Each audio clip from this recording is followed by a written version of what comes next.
Hello everyone, this is Rajat Manchanda and welcome to the learning tree. आज के इस lecture में हम लोग पढ़ने वाले हैं कैपिटलाइजेशन चैप्टर।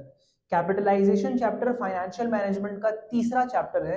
इसके पहले के दो चैप्टर यानी कि फाइनेंशियल मैनेजमेंट का इंट्रोडक्शन और फाइनेंशियल प्लानिंग, ये मैं आपको ऑलरेडी पढ़ा चुका हूं। तो आज हम लोग स्टार्ट करेंगे चैप्टर नंबर 3 से, that is capitalisation. Capitalisation chapter शुरू करने से पहले कैपिटलाइजेशन वर्ड को ब्रेक डाउन करके समझना बहुत जरूरी है।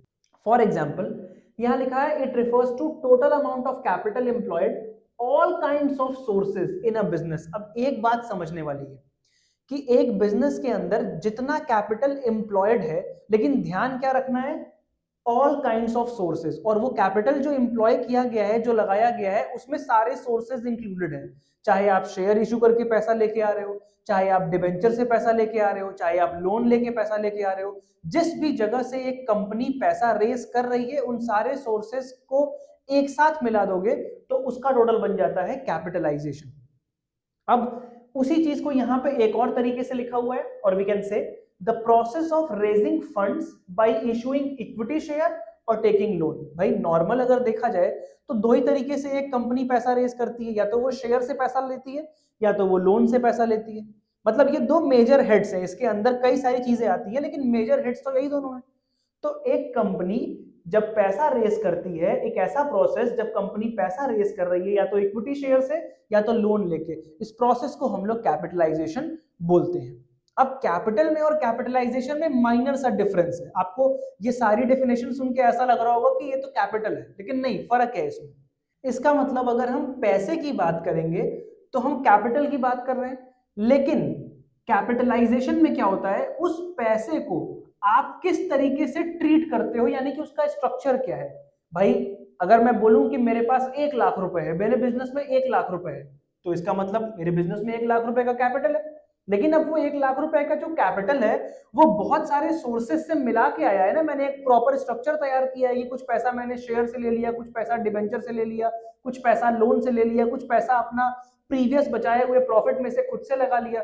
तो ये सारी चीजों को हम जब मिला देंगे तो आपका क्वेश्चन का आंसर मिलता है हाउ का, दैट इज कैपिटलाइजेशन। तो एक और तरीके से अगर समझे तो कैपिटल इंग्रेडिएंट है और कैपिटलाइजेशन रेसिपी है। How much of total ingredient, यानी कि 1 लाख रुपए कैपिटल इंग्रेडिएंट, अब उससे एक रेसिपी बना के तैयार करनी है।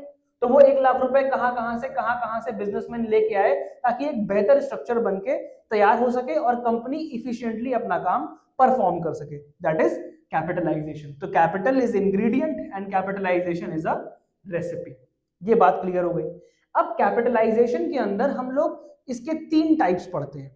अब पहला टाइप तो बहुत ही आसान है, इसलिए उसको पढ़ने की भी जरूरत नहीं है, एक लाइन में ही आप समझ जाओगे, दैट इज फेयर और नॉर्मल कैपिटलाइजेशन।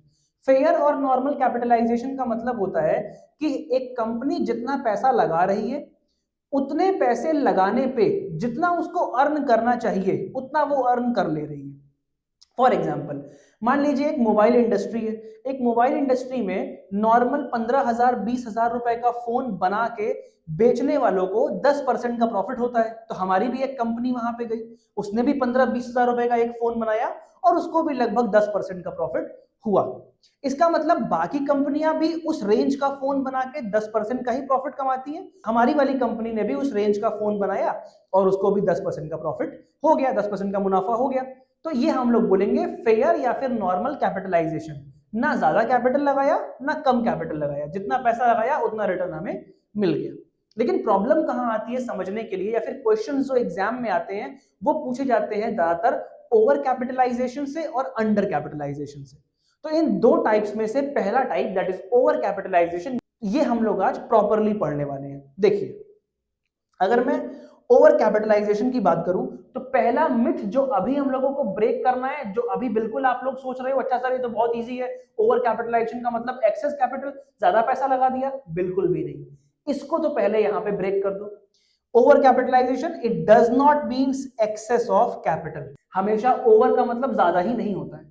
तो यहां पे एक्सेस कैपिटल से कोई लेना देना नहीं है। तो सर अगर एक्सेस कैपिटल से लेना देना नहीं है तो ओवर कैपिटलाइजेशन का मतलब क्या हुआ, देखिए, it means if actual rate of return on capital employed, जो भी हमने पैसा लगाया है, जो भी हमने कैपिटल एम्प्लॉय किया है अपने बिजनेस के अंदर, उसके ऊपर मिलने वाला जो हमारा एक्चुअल रिटर्न है is less than average rate of return of an industry. वो रिटर्न कम है एवरेज रेट ऑफ रिटर्न से जो उस इंडस्ट्री के बाकी लोग कमा रहे हैं। मान के चलिए कि मैंने अपने बिजनेस के अंदर 1 लाख रुपए का कैपिटल लगाया और बाकी लोग भी उसी इंडस्ट्री में हैं। अब मैंने अभी आपको मोबाइल का एग्जांपल दिया था, मान लीजिए 4 मोबाइल कंपनियां इंडस्ट्री में हैं और चारों मोबाइल कंपनियों ने 1-1 लाख रुपए का कैपिटल इन्वेस्ट किया। मैंने भी अपनी मोबाइल कंपनी में 1 लाख रुपए का कैपिटल इन्वेस्ट किया। अब प्रॉब्लम क्या आ रही है कि वो लोग 1 लाख रुपए का कैपिटल इन्वेस्ट करके जो रिटर्न कमा रहे हैं उस रिटर्न से मेरा रिटर्न कम है। यानी कि अगर उनको 1 लाख रुपए का कैपिटल इन्वेस्ट करके 10% का रिटर्न मिल रहा है तो मुझे जो रिटर्न मिल रहा है वो 8% का है। अब इसी बात को इस लाइन से डिकोड कर लीजिए। It means if actual rate of return on capital employed, यानी कि जो मेरा रिटर्न हो रहा है कैपिटल एम्प्लॉय करने पे, इज लेस, वो कम है than average rate of return of an industry. Average rate of return जो बाकी के लोग कमा रहे हैं उसी इंडस्ट्री में सेम तरह का सामान बना के उनके कंपैरिजन में। तो इसका मतलब क्या हुआ कि मेरा कैपिटल ओवर कैपिटलाइज है, वो लोग कम पैसा लगा के उतना रिटर्न कमा ले रहे हैं और मुझे उतना ही रिटर्न कमाने के लिए ज्यादा पैसा लगाना पड़ रहा है। तो इस सिचुएशन को हम लोग बोलते हैं ओवर कैपिटलाइजेशन, यानी कि मैंने ज्यादा पैसा लगा दिया सेम रेट ऑफ रिटर्न कमाने में, लेकिन बाकियों ने उतना पैसा नहीं लगाया। तो इसका मतलब कहीं ना कहीं मेरी कंपनी के अंदर कमी है। Next, means earning do not justify capital invested. इसका मतलब है कि जो भी पैसा मैंने लगाया है उसके ऊपर होने वाली जो मेरी अर्निंग है वो जस्टिफाई नहीं कर रही मेरे पैसा लगाने को, क्योंकि बाकी लोग तो उतना पैसा लगा के ज्यादा कमा ले रहे हैं, 10% कमा ले रहे हैं, लेकिन मैंने उतना पैसा लगा के कितना रिटर्न कमाया, सिर्फ 8% कमाया। तो इसका मतलब सिचुएशन बन जाएगी ओवर कैपिटलाइजेशन वाली। In simple words, over capitalisation का मतलब कि आपका जितना रिटर्न आना चाहिए उसके कंपैरिजन में उतना रिटर्न नहीं आ रहा है, बाकी लोग ज्यादा कमा रहे हैं, आप कम कमा रहे हैं। नेक्स्ट है कॉजेज। कॉजेज, अब भाई ओवर कैपिटलाइजेशन के क्या कारण हो सकते हैं? पहला तो over issue of capital, that is shares. मान लीजिए आपको 5 लाख रुपए की जरूरत थी, लेकिन आपने मार्केट में जब शेयर इशू किए तो आपको 6 लाख 7 लाख रुपए मिल गए, आपने रेस कर लिया।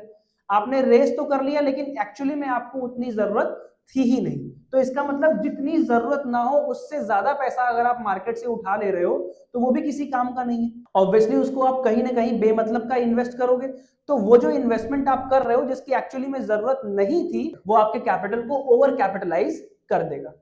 नेक्स्ट है purchase of asset eight inflated rate. मान लीजिए आपने कोई एसेट खरीदा और वो एसेट आपने ऐसे टाइम पे खरीदा जब मार्केट बिल्कुल बूम पे था, यानी कि नॉर्मल समय वही एसेट आपको 20,000 का मिल सकता था, वही मशीनरी आपको 20,000 की मिल सकती थी, लेकिन जब आपने उसको परचेज किया तो वो आपको मिली 50,000 रुपए की। तो आपने एक्सेस कैपिटल वहां पे पार्क कर दिया, वहां पे इन्वेस्ट कर दिया, तो ऑब्वियस सी बात है आपके खर्चे बढ़ गए ना। आपके खर्चे बढ़ गए, आपका कैपिटल इन्वेस्ट ज्यादा हो गया, लेकिन बाकी लोगों ने उस एसेट को उस टाइम पे खरीदा जिस टाइम पे उसकी वैल्यू 20,000 रुपए थी, तो उनका कैपिटल कम दिख रहा है और आपका कैपिटल ज्यादा दिख रहा है। इसका मतलब आपके जो एक्सपेंसेस थे वो बढ़ गए, और अगर आपके एक्सपेंसेस बढ़ गए तो आपका प्रॉफिट ऑटोमेटिकली कम हो गया in comparison to other forms.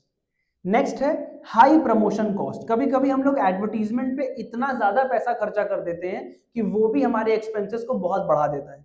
तो जहां बाकी लोगों ने 10-20 हजार रुपए की एडवर्टीजमेंट करके अपना काम कर लिया तो उनका प्रॉफिट हाई दिखा रहा था, लेकिन आपने एडवर्टीजमेंट पे लाखों रुपए लगा दिए तो आपका पूरा का पूरा पैसा तो एडवर्टीजमेंट में ही चल गया, एक बड़ा एक्सपेंडिचर हो गया वो। तो इस केस में आपका प्रॉफिट कम हो गया और ये दिखने लगा कि आपने ज्यादा पैसा लगाया लेकिन आपने प्रॉफिट कम कमाया, लेकिन बाकियों ने उतना ही पैसा लगाया लेकिन उसके कंपैरिजन में प्रॉफिट भी ज्यादा कमाया।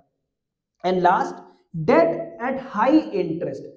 हम लोग डेट लेते हैं तो ऑब्वियस सी बात है कि किसी बैंक से आपने अगर डेट लिया और वो डेट आपको हाई इंटरेस्ट रेट पे मिला, आपको जो मंथली इंटरेस्ट देना पड़ रहा है ऑब्वियसली वो कंपैरेटिवली ज्यादा देना पड़ रहा है अदर फॉर्म के, तो ये भी आपका एक खर्चा बढ़ गया। तो हम लोग अपने जब खर्चे बढ़ा देते हैं तो अल्टीमेटली हमारा प्रॉफिट कम हो जाता है और फिर ऐसा दिखना शुरू हो जाता है कि हमारा कैपिटल ओवर कैपिटलाइज हो चुका है।